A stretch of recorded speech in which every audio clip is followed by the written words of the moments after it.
Hello everyone, welcome back to my channel Divya diaries. నవరాత్రిలో 3వ రోజు భాగంగా కొబ్బరన్నం ఎలా తయారు చేసుకోవాలో చూద్దాం. ఒక కప్పు రైస్ తీసుకుని బాగా వాష్ చేసుకుని హాఫ్ కప్పు కొబ్బరి తురుము తీసుకుని కొంచెం వాటర్ యాడ్ చేసి ఇలాగా బ్లెండ్ చేసుకుంటే స్ట్రైనర్ సాయంతో కొబ్బరి పాలు అయితే మనకి ఇలా రెడీ అయితే అయిపోయింది. ఇలాగా వడగట్టుకుంటే రైస్ లోకి 2 కప్స్ ఇలాగా నేను కొబ్బరి పాలు అయితే యాడ్ చేశాను. 1 కప్పు కొబ్బరి పాలు, 1 కప్పు నీళ్లు కూడా యాడ్ చేసుకోవచ్చు. 2 విజిల్స్ అయితే కుక్కర్ లోని వీడియోలో చూపిస్తున్నవన్నీ కూడా పోపుకి వాడాను. శనగపప్పు, పల్లీలు, లవంగాలు, దాల్చిన చెక్క, పచ్చిమిర్చి, ఎండుమిర్చి, కరివేపాకు, జీడిపప్పు, ఆవాలు, సాయి మినపప్పు. పోపు కోసం 2-3 టేబుల్ స్పూన్ గీ యాడ్ చేసి 2 టేబుల్ స్పూన్ పల్లీలు, 1 టేబుల్ స్పూన్ శనగపప్పు, కొంచెం ఇవి యాగనిచ్చాక 1/2 టేబుల్ స్పూన్ సాయి మినపప్పు, 1/2 టేబుల్ స్పూన్ ఆవాలు, పచ్చిమిర్చి చీలికలుగా కట్ చేసుకుని 3 గాని 4 గాని, 2 ఎండుమిర్చి, లవంగాలు 2, దాల్చిన చెక్క 1-2 ఇంచు. ఇది ఆప్షనల్ మాత్రమే. కరివేపాకు,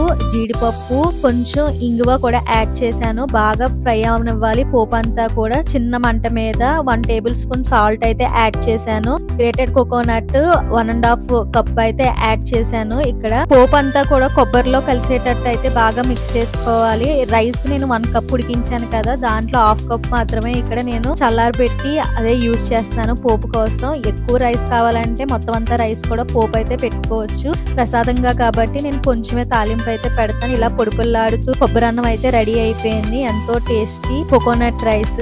నవరాత్రుల్లో 3వ రోజు అమ్మవారిని అన్నపూర్ణాదేవిగా అయితే అలంకరించబడింది. నైవేద్యం కొబ్బరన్నము, పాలు అయితే సమర్పించాను. అన్నపూర్ణాదేవిని ఆహారం మరియు పోషణ యొక్క దేవతగా అయితే పూజించబడుతుంది. ఆ అమ్మవారు దయ ఉంటే అందరూ కూడా సంపూర్ణమైన సంపదతో అయితే ఉంటారని భక్తులందరూ కూడా నమ్ముతూ ఉంటారు. ప్రతి ఒక్కరూ కూడా అన్నపూర్ణాదేవిని పూజిస్తారు. ఈ సందర్భంగా పార్వతీదేవి రూపంలో. Thank you for watching for each and everyone. Bye bye.